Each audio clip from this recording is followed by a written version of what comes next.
eleitoral deste ano. Aliás, hoje começou a transmissão do Guia Eleitoral no rádio, na TV, e você, claro, começa a entender um pouco melhor a ideia de cada candidato. E para falar sobre esse assunto que é tão importante, a gente está recebendo hoje aqui na Rádio Jornal Antônio Lucena, que é cientista político. Sempre um prazer recebê-lo. Bom dia, professor.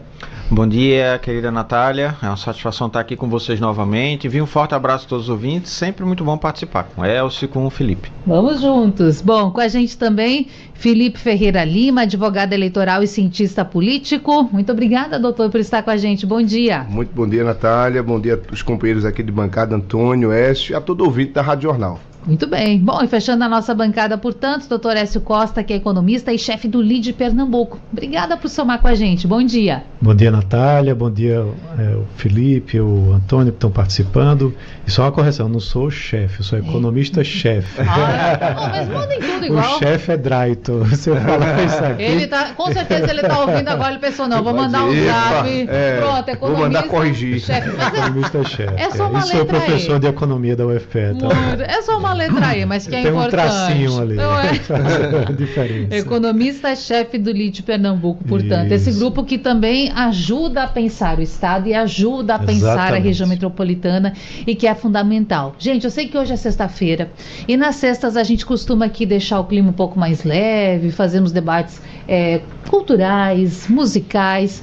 Só que com essa aproximação das eleições, a gente precisa também ampliar esse espaço e, claro, é um momento para você também ir decidindo o seu voto. É por isso que nós ampliamos esse espaço aqui. E, claro, o pedido é para que você, assim como em todos os dias da semana, esteja com a gente, participe mandando a sua mensagem. 991478520, 991478520 e lá no YouTube, JC Play, com imagens para você nos assistir e também deixar o seu alô. Já tem ouvinte falando o que para ele é prioridade. Eu vou começar com o professor Antônio, porque, professor, a gente fala aqui de tantos temas que são motivo de queixa, reclamação. Parece às vezes, eu digo isso com frequência, que a empresa só gosta de falar daquilo que não é bom, das reclamações, mas é porque de fato elas chegam, as cidades não são perfeitas, não é?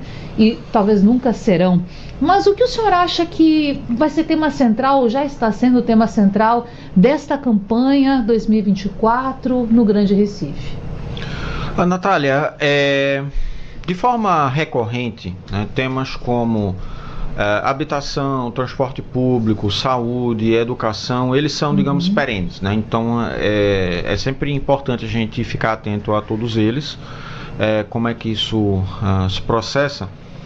Porém, eu acredito que uma questão que é pouco falada, principalmente na agenda dos candidatos, pelo menos eu não vi nos programas de governo deles, e é extremamente importante, a gente ter justamente uma coordenação intermunicipal. Né? Então, ou seja, como é que o prefeito, né, o prefeita, né, ele vai se articular com todas as outras pessoas, principalmente do que a gente está falando de gestão metropolitana, e isso é extremamente importante. Né? Então, porque isso envolve, né, o diálogo também com outros prefeitos, porque a gente tem o Recife, que é uma cidade central, mas tem muita gente que mora em Camaragibe, que trabalha em Recife, que se articula, né? Então, transporte público termina sendo uma questão bastante interessante. Como é que também isso vai ser articulado com o governo do Estado? Porque uma crítica constante que eu vejo, pelo menos das pessoas, com relação a transporte, é que você tem uma integração física, mas você não tem uma integração temporal. Então, isso é extremamente complicado, ou seja, o deslocamento de uma área para outra termina sendo muito ruim, né? Então, mesmo as pessoas que têm carro também têm dificuldade de deslocamento por causa da própria infraestrutura da cidade, mas é um pouco pior para quem utiliza os ônibus, né? Então, ou seja, quais seriam essas propostas, né, que eu gostaria realmente de ver que os candidatos trabalhassem mais sobre isso, essa proposta de coordenação intermunicipal. Então, lembrando, né, que a Constituição de 88 criou essa questão da região metropolitana, né, houve um aperfeiçoamento com o tempo, ao longo de 2015, com o Estatuto, mas essa questão realmente de você ter um diálogo maior, ou seja, de como é que os prefeitos eles podem propor soluções para a região metropolitana de forma integrada. Acredito que isso está um pouco deficitário. Porque muitas vezes se separa naquela máxima. Isso é responsabilidade da União, aquilo é do Estado, isso é do município. E não se discute. Eu vou dar um exemplo aqui, senhores, porque o consórcio Grande Recife, ele, por muitos anos, e vocês devem saber disso também, o nosso ouvinte já escutou isso na Rádio Jornal, mas ele busca fazer convênios com os municípios para fazer uma gestão metropolitana interligada. E já tem mais de uma década isso. Até hoje, dos 14 municípios, quem aderiu? Recife, Olinda e agora tem 2 meses, Camaragibe. Então, estamos ou não estamos pensando de forma regionalizada o Grande Recife, que, como bem falou o professor, depende para trabalho, para emprego, para geração de renda, todo mundo sai ganhando. Mas eu quero saber também do professor Felipe, como ele tem percebido esses primeiros movimentos, as campanhas estão pautadas em quê e no que deveriam estar pautadas? Esse, Natália, é o grande desafio numa eleição, né? A gente conseguir, antes de tudo, né, sobretudo o eleitor, ouvir uma proposta relacionada a esses temas específicos da cidade. Região metropolitana, vamos lá para saúde, educação, mobilidade, habitação, mas o cenário político às vezes nos induz a tratar de temas que não são os temas da cidade, né? Sobretudo num período de polarização como que a gente tem vivido, né? E que influencia, quer queira, quer não, a questão local, né? Por mais que se trate de uma eleição municipal, mas nós vivemos hoje uma sociedade em rede que traz discussões que faz a gente fugir ainda mais do tema municipal. Ora, se é eleição municipal, eu tenho temas específicos, mas isso vai depender muito do que está sendo discutido entre os candidatos, né? A prioridade, né, das discussões. Os programas de governo vão ser discutidos ou a gente vai ficar naquele caminho de discutir a política partidária, ideológica, no lugar de estar trazendo os temas da cidade, né? Existem muitos críticos a unificar as campanhas, né? Existe uma proposta de emenda à Constituição que tenta levar para todos os cargos eletivos numa eleição só. Eu sou crítico disso, porque eu acho que a eleição municipal ela deve de fato ter o lugar dela, a discussão dela, o ano dela, porque é uma pauta totalmente diferente que a gente já está vendo que tem sido atropelada muitas vezes por pautas estaduais, nacionais, né? A gente fica às vezes patinando e o eleitor ainda mais, né, nessas discussões. E aí, quando a gente tem um cenário que a gente está vendo a política hoje se debatendo muito mais 26 do que 24 e as cidades, né, a tendência que isso aconteça é maior. E às vezes voltando, né, para 22. E voltando para 22, você fica pulando 24, Lula, na verdade. Apoia Bolsonaro, então não se sai desse ciclo, que né? O candidato a prefeito vai ser candidato a vereador no futuro, então vamos para a pauta estadual, tendo um município numa região integrada de gestão metropolitana a ser discutida, né? Um município que tem o segundo trânsito maior, a segunda pior mobilidade do Brasil, segundo a estatística, né? Habitação, um problema sério, o centro da cidade com um problema também muito grande. Então, eu acho que nós temos sim, claro, vários problemas, agora a pauta política precisa ajudar. O tema precisa ser trazido para o debate e quem leva esse debate são os candidatos, né? E isso a gente vai ver, vai sentir nesse decorrer de campanha eleitoral. Hoje começa o guia, mas vão vir os debates e a gente vai sentir se a gestão municipal, de fato, tecnicamente falando, vai ser trazida para o eleitor entender o que é a eleição municipal no Recife. Para quem chegou agora, o guia pela manhã das 7 às 7h10 da manhã e no horário do meio-dia até meio-dia e 10. Então, terminou o debate coladinho. Já começa o guia eleitoral. Você vai ficar aqui ouvindo as nossas reflexões e depois começa o guia. Propostas. É isso aí, importante. Agora, doutor Écio, eu fico pensando também nesse contexto econômico, porque muita gente aí pensando nessa unificação de eleições questiona também isso. O valor que é gasto, que é investido numa eleição, a questão do fundo eleitoral, como é feito o financiamento. Tem gente que defende essa unificação tendo como base também isso. O valor que você dispensa, enfim, tanto a sua dedicação quanto o valor gasto para realizar uma eleição. De fato, o processo eleitoral tem impacto na economia? As cidades param, as cidades deixam de produzir, a gente fica mais interessado nisso? Como o senhor avalia? Bem, antes de entrar nessa pauta, eu queria complementar um pouco a questão das propostas. Claro.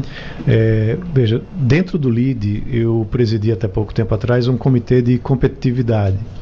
e criei também um fórum de secretários econômicos, de secretários de desenvolvimento econômico dos municípios, onde a gente chegou a ter, já estamos com mais de 20 municípios, os principais municípios aqui do estado de Pernambuco, que fazem parte desse fórum. E no fórum a gente discute muito a pauta da competitividade, da desburocratização, da facilitação aos negócios. Por exemplo, a Lei de Liberdade Econômica, ela é muito pouco adotada pelos municípios aqui de Pernambuco e da região Nordeste. Mas houve algum avanço, a gente conseguiu fazer com que alguns municípios melhorassem, né, o número, por exemplo, de atividades econômicas que são isentas do alvará de funcionamento. E isso é muito importante, porque imagina um pequeno negócio precisa de um alvará da prefeitura para poder estar funcionando. Você vê uma lojinha de capa de celular, por exemplo, precisa de alvará de funcionamento para isso? Não precisa. Isso é burocracia. E nesse nosso comitê a gente conseguiu fazer com que municípios como o do Recife e também o de Jaboatão dos Guararapes ampliassem, né, o número de atividades isentas de apresentação do alvará de funcionamento. Jaboatão dos Guararapes se tornou o município com o maior número de atividades isentas da apresentação desse alvará do Brasil. Nossa. Com 1.300 atividades econômicas. Então é preciso também não só ficar esperando a proposta do político, e a gente ir atrás de fazer com que eles adotem, porque a Lei de Liberdade Econômica, por exemplo, é uma lei federal, mas ela precisa ser adotada pelo Estado e pelos municípios. Já existe, você precisa apenas fazer um decreto, um copia-cola da lei, passar, claro, na sua Câmara e a partir daí, na sua Assembleia, o que seja, a partir daí fazer a aprovação disso para que você promova mais negócios. Com isso você consegue evitar estatísticas como as que a gente vê hoje aqui no Recife e em Pernambuco. Nós temos a maior taxa de desemprego do país. Tá? E hoje saiu um dado mostrando que a taxa no país caiu, a de Pernambuco vem caindo também, mas ela ainda é a mais alta. E essas medidas elas vêm com o intuito de destravar, né, de facilitar os negócios que possam gerar um maior desenvolvimento da cidade, né, do município e do estado. Outro ponto importante também é a questão da mobilidade. Né? Quando a gente olha o trânsito de Recife, ele compete com o de São Paulo para ser um dos piores do Brasil e também um dos piores do mundo. Né? Há estatísticas que mostram que o trânsito de Recife é um dos piores do mundo. E nós não temos o tamanho de São Paulo, por exemplo, né? Mas temos um tempo de espera no carro ou no ônibus ou em qualquer modo que seja, que é dos piores.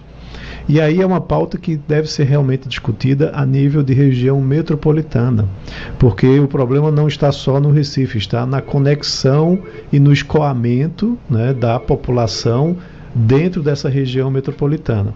A gente também tem um comitê de mobilidade que foi desenvolvido, né, dentro do LIDE, onde a gente está trazendo discussões alternativas para que os municípios possam se engajar em políticas que venham facilitar esse deslocamento, com investimentos de curto, médio, longo prazo. Então isso é outro processo de cidadania, né, que precisa ser levado para os candidatos, quem quer que seja, de esquerda, direita, de cima, de baixo, de centro, mas que ele adote pautas que venham realmente representar a sociedade, que venham melhorar as condições, né, de vida da população. Porque senão acontece o que está acontecendo hoje com Recife. Quando você olha o censo de 2010 para 2022, Recife perdeu população, enquanto que João Pessoa teve crescimento na sua população. Por quê? Lá não tem problema de trânsito, lá não tem problema de desemprego como tem aqui, não tem problema também de violência tão alta como nós temos aqui, que justamente a violência tem uma relação muito forte com o desemprego. Desemprego alto, violência também alta. Então isso precisa ser muito discutido, né, por qualquer candidato que esteja querendo se tornar o prefeito do nosso município. Tá?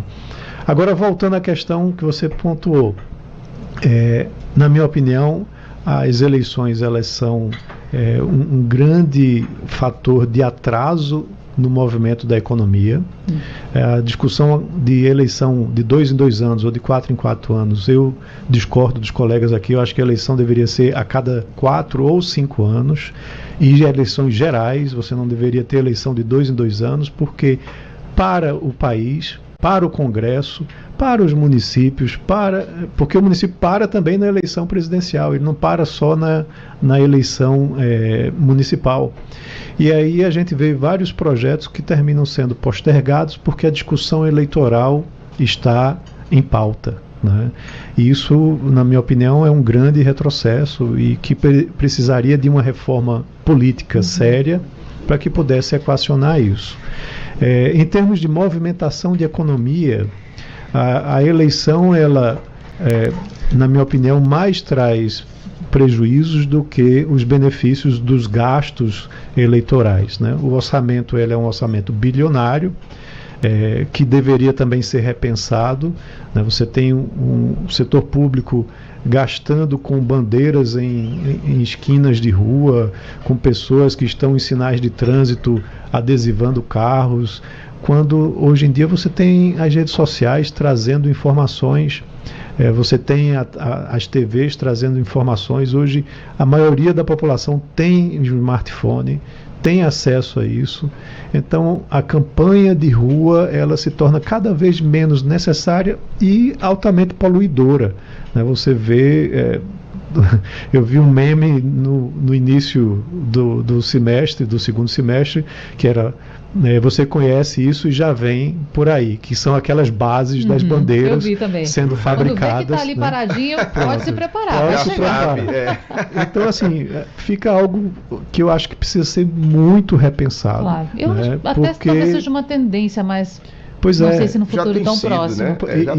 E um orçamento muito alto e muito pouco comprovado, e ainda por cima com perdões, né? Você vê que recentemente houve toda uma série de perdões para maus usos desses recursos que foram alocados no passado. São questões que precisam ser pontuadas. E aí, professor Antônio, tem um tema que está no centro do debate, talvez hoje seja o tema mais quente na região metropolitana, que diz respeito ao metrô. Porque a gente tem acompanhado paralisações, mobilizações, a categoria, os metroviários solicitando ao governo federal que retire do plano de desestatização da CBTU. Não avança em Brasília, o Estado falou que quer tomar para si essa responsabilidade, também não avançou nesses 2 anos e tanto de governo. E os municípios, que muitas vezes dizem o seguinte: não é da nossa competência. E aí teve um amigo, professor, que recentemente falou o seguinte, a gente estava conversando sobre o metrô, e ele disse assim: a Constituição diz que, e aí talvez eu não lembre as palavras exatas, mas o senhor provavelmente sabe, que a responsabilidade é da União, mas que os estados e os municípios também têm suas obrigações. Eu acredito que esse é o termo, obrigação. Pronto, o prefeito, que agora vai ser eleito nas eleições, não pode chamar para si essa responsabilidade. Salvador fez isso, resolveu o problema do metrô. Não pode fazer isso? Deveria fazer isso, professor? Sim, Natália. Mas permita-me apenas dar uma complementação sobre o que o professor Elcio colocou. Veja, o ideal é que a gente realmente tenha essas eleições para discutir os aspectos realmente da cidade. Né? A literatura de ciência política já fez previsibilidade de que, por exemplo, se você tivesse uma eleição unificada, que você elegesse todo mundo, presidente, governador, etc., isso seria horrível, porque você teria uma confusão de propostas, seriam muitos candidatos, como é que você vai colocar todo esse processo? Claro que a organização da forma como a gente está, ela poderia ser repensada a colocar um modelo mais ou menos próximo dos Estados Unidos. Você tem uma eleição para o executivo e depois você teria uma eleição para o legislativo, porque aí você poderia focar o debate. Agora, de fato, todas as eleições realmente elas são importantes para que você realmente foque naqueles problemas que são necessários.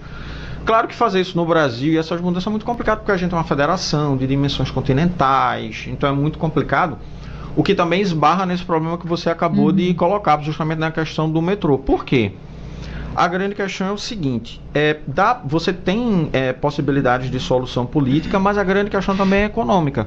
Né? Como é que você vai ter que lidar justamente com essa questão do metrô? Porque ele é deficitário.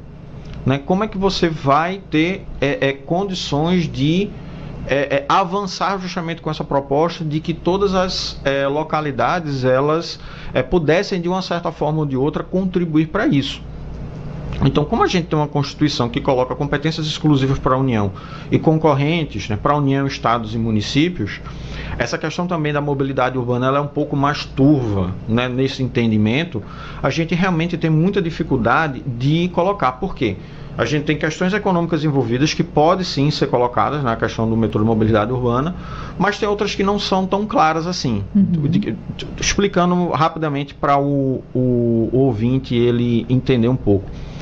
Racionalmente e economicamente seria melhor, por exemplo, municípios pequenos fazerem um consórcio de um hospital público para que uma determinada região geográfica fosse atendida por esse hospital, né? Então toda aquela localidade pudesse ser atendida. Mas por que muitos prefeitos não fazem isso? Preferem eles mesmos colocarem investimentos em município, porque ele vai poder dizer para a população que colocou um hospital, que colocou uma clínica, recursos que na próprios. cidade dele tem UTI, mas a gente já sabe por diversas coisas que qualquer tipo de hospital com a UTI de 100 leitos, por exemplo, ela não é sustentável economicamente, né? É melhor que fosse maior, que você tivesse realmente consórcios públicos, que é até previsto na própria legislação, né, de consórcios, mas geralmente eles não fazem. Então você termina esbarrando. E justamente nessa questão sobre o metrô, a grande discussão que termina ficando é quem é que vai lidar com os custos de tudo isso. E isso realmente é extremamente complicado. Veja, inclusive, até mesmo o caso de São Paulo, né? As obras do metrô de São Paulo estão há um bom tempo de construção, mesmo você até recentemente tendo uma boa articulação entre prefeitura e estado, mas mesmo assim você tem uma dificuldade de fazer com que a coisa avance, né? Lembrando que aqui no Recife a gente tem uma certa dificuldade de ter metrô subterrâneo por causa das características do terreno, o custo seria inviável, etc. Então de superfície termina sendo o mais adequado. Mas a gente esbarra justamente nessas questões políticas, questões econômicas, de interesse principalmente local, de como é que é essa questão. Por isso que quando uma das minhas primeiras intervenções dessa coordenação intermunicipal, a gente tem essa dificuldade para ônibus, imagine justamente por causa do metrô, né? De você ter um entendimento de como é que funciona a dinâmica da cidade, como ela está conectada, né? De como isso pode ajudar a favorecer a população. Você tem integração física, mas temporal seria a melhor forma de fazer isso, né? De pessoas que moram em outras cidades, mas trabalham no Recife. Então realmente é extremamente complicado. Então a gente tem justamente essas dificuldades, esses interesses que terminam colidindo, e aí obviamente isso termina gerando entraves justamente para a decisão. Claro, e o que o eleitor não quer é esperar mais 4 anos para voltar a discutir e que nada aconteça nesse período, né, gente? Eu vou para o intervalo, já a gente volta com os comentários do que o ouvinte está participando com a gente também, claro, mais informação para você aqui na Rádio Jornal. De volta com o nosso debate aqui na Supermanhã da Rádio Jornal, gestão metropolitana. Claro, a gente está falando de eleições 2024 para você aqui na Rádio Jornal. Gente, é natural que nós, aqui nos nossos discursos, que a gente fale bastante sobre o Recife, é a capital, a cidade mais populosa, e que, por consequência, reúne também mais dificuldades, como acesso à educação, à vaga em creche e saúde, né, doutor Felipe? E aqui, inclusive, eu vou trazer a mensagem do Cícero, de Casa Amarela. Diz que são muitas prioridades, mas para ele as principais são saúde e segurança. A posição do nosso ouvinte do Cícero reflete uma pesquisa Datafolha, recentemente divulgada, falando que para o recifense, saúde e segurança são os temas centrais. Lembrar aqui que segurança também, professor, é responsabilidade do Estado. Mas o que a prefeitura pode fazer? O que as prefeituras, e aí também nessa gestão compartilhada, podem fazer para pensar nesses assuntos? O que me incomoda um pouco, professor, é o seguinte: passa 4 anos, nós vamos nos encontrar de novo, e aí daqui a pouco em outros 4, e a gente está falando praticamente sempre dos mesmos problemas. As mesmas pautas, né? A violência, que eu tenho medo de sair de casa, medo de levar um celular, medo de sair com bolsa. A saúde, que eu não consigo o atendimento lá na UPA do meu bairro, eu não consigo a medicação. Dá para virar esse jogo? O que fazer, professor? É impressionante como as pautas elas ficam perenes, como disse o professor Antônio aqui, ao longo das eleições, né? A gente, na verdade, tem uma dificuldade muito grande em modificar essas pautas dentro do cenário político, né? E aí a gente tem, por exemplo, pautas que vão surgindo pontualmente, mas que essas antigas acabam engolindo ela nas novas eleições, né? Nas que vão chegando ao longo do tempo. É impressionante, a gente está fazendo uma discussão aqui que já permeou por vários temas, mas a raiz está sendo sempre política, né? Ora, por que não cobrar de um prefeito um bom funcionamento de um órgão que é federal? Ele pode fazer isso. A Constituição, ela coloca, claro, delimita as competências dos entes, mas ela não veda que um gestor possa cobrar ou possa tentar resolver um problema que até é de um ente federal, mas que está localizado no município dele. Comprar essa briga. Comprar essa briga, exatamente. Né? Existe também uma confusão muito grande, também do eleitor, por conta do nosso sistema, de entender o papel do prefeito, entender o papel do vereador, por exemplo. Né? Sempre está muito turvo isso, por quê? Por conta do problema político, eleitoral. É sempre bom pro vereador chegar e dizer que calçou a rua, quando na verdade não foi ele, mas que ele cobrou para aquilo, né? E pro eleitor é interessante escutar, então foi ele, então vou trazer, mas não é competência dele, é competência do prefeito, né? É do executivo. E aí deixa a população também com essa visão turva, bem colocada, né, pelo professor Antônio, quando fala em política. Então, a gente vem para vários problemas e, na verdade, a gente termina nas pautas políticas e, como a gente acaba de ver, as pautas acabam sendo as mesmas, né? Até quando a gente vai manter essa mesma discussão aí que está? Estamos numa democracia, temos que investir na eleição, como a gente tem falado aqui. É preciso que se gaste dinheiro na eleição, né? Essa discussão de unificar, voltando a ela, né, ou não as eleições, vai gerar um gasto, já se gera um gasto grande, mas tem que se investir na democracia, né?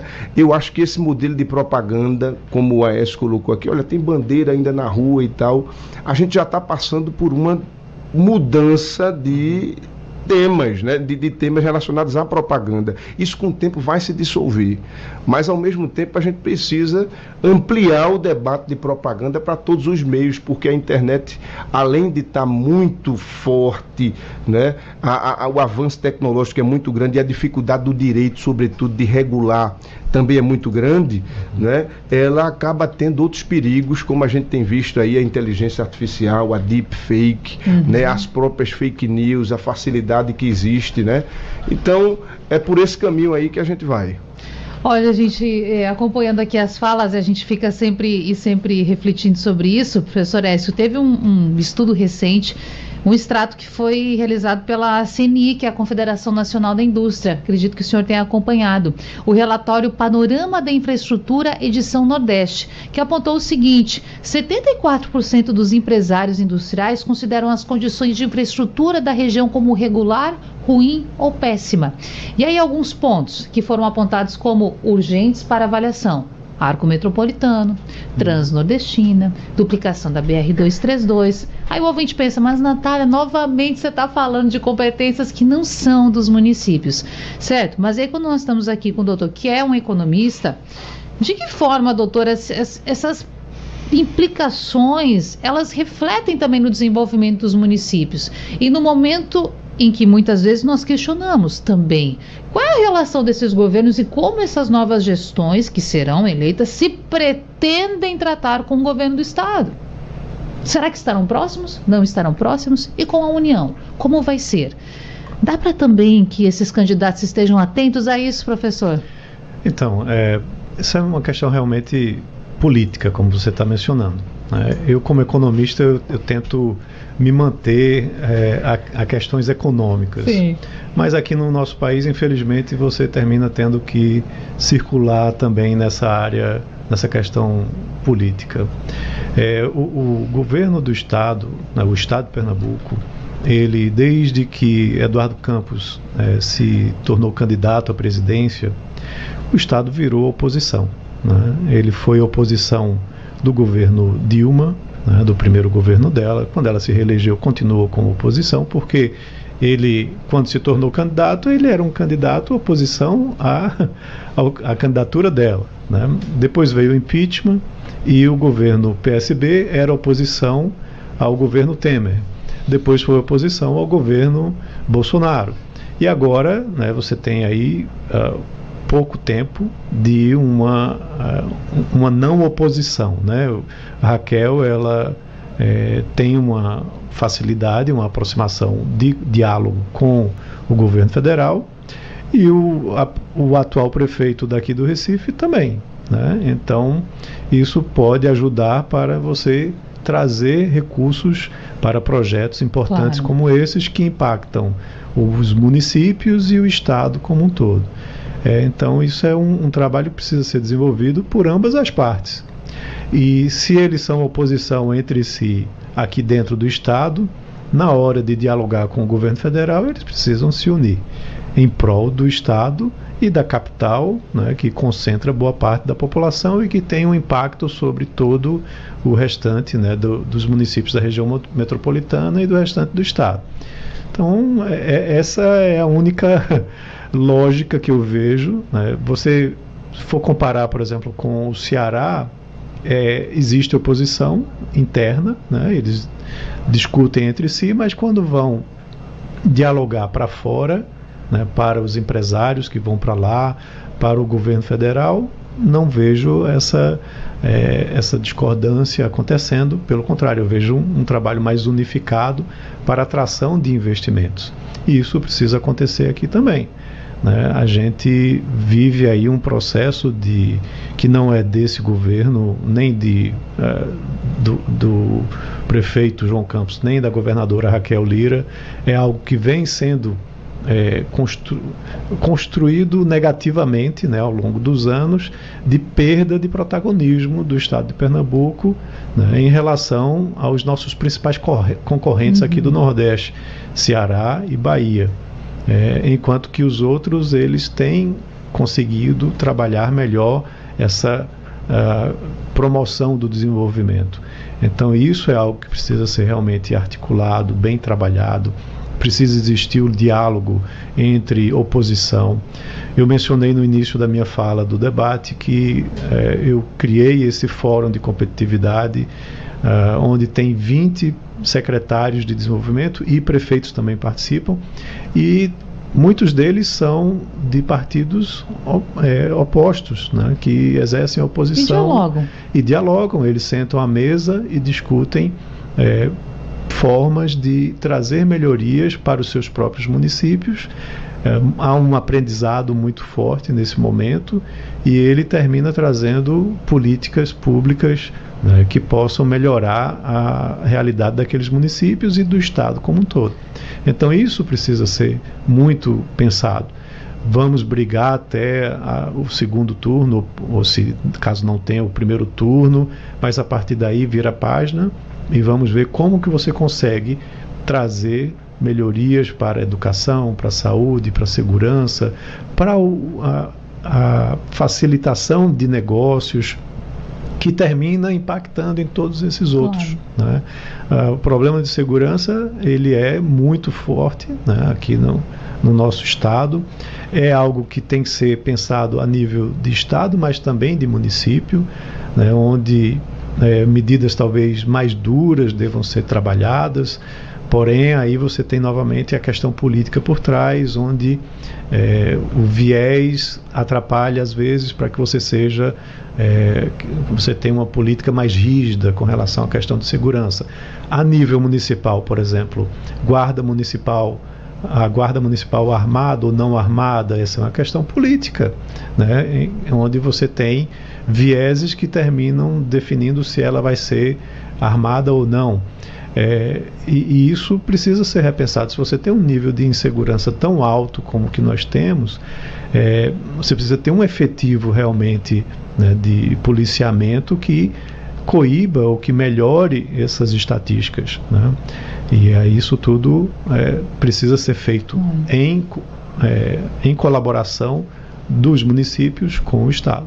E até sobre a Guarda Civil Armada, os municípios de Olinda e de Camaragibe estão implementando agora, no final da gestão, tanto o prefeito Lupercio, que não pode mais concorrer à reeleição, foi eleito 2 mandatos, e também a prefeita Nadege. Ambos estão implementando agora, no final das suas gestões, a Guarda Civil Armada. a gente não sabe como os próximos prefeitos ou prefeitas vão lidar com este assunto. Eu incluiria até a questão, por exemplo, de privatização. Sim. Voltando à questão do metrô.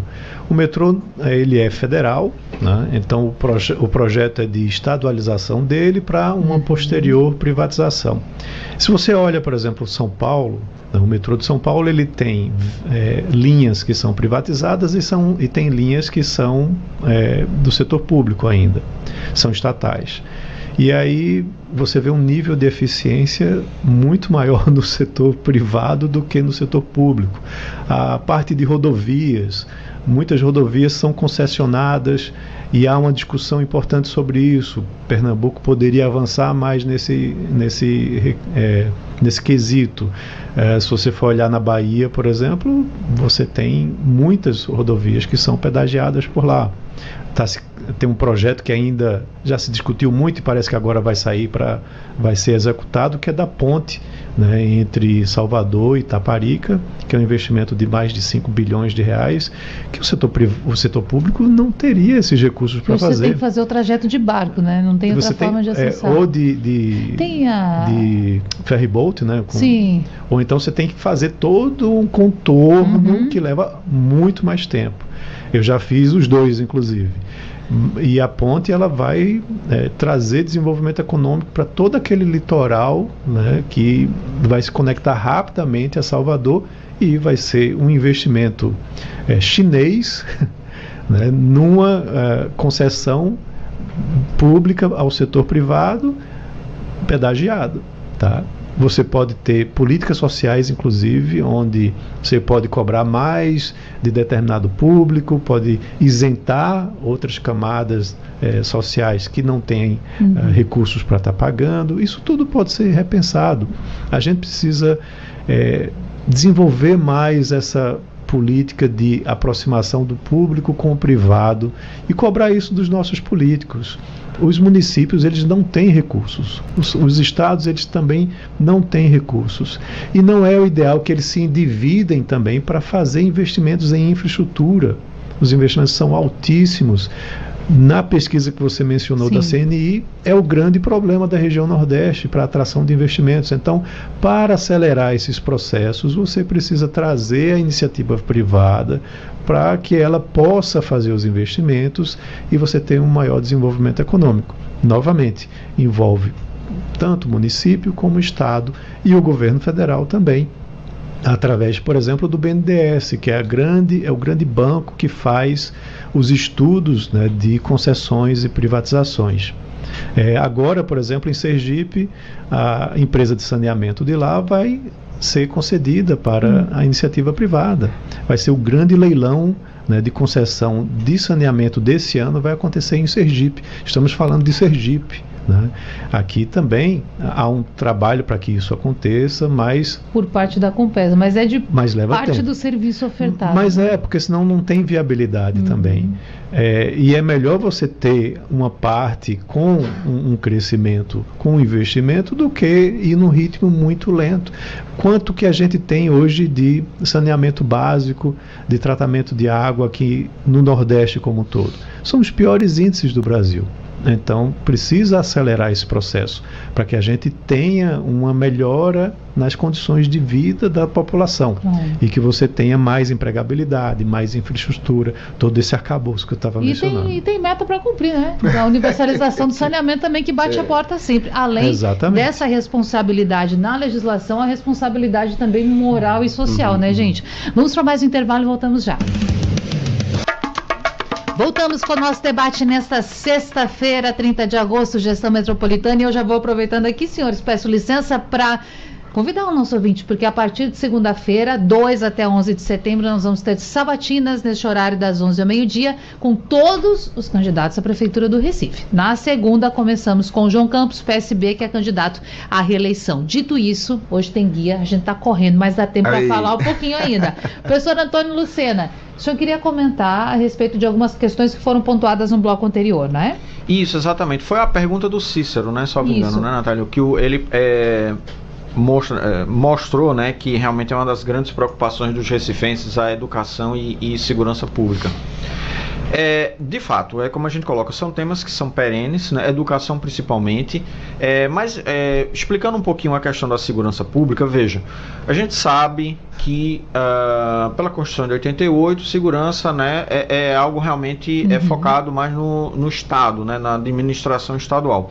No entanto, a gente também tem que retomar que a Prefeitura da cidade do Recife trouxe para si também algumas questões de segurança pública e que isso precisa também ser cobrado, né? Então, como por exemplo a construção de Compaz, que é algo, não é só para o ouvinte entender, o Compaz ele é um tipo de instrumento, né, de você criar uma sociabilidade local, né, focado no desenvolvimento territorial da experiência de Medellín lá na Colômbia.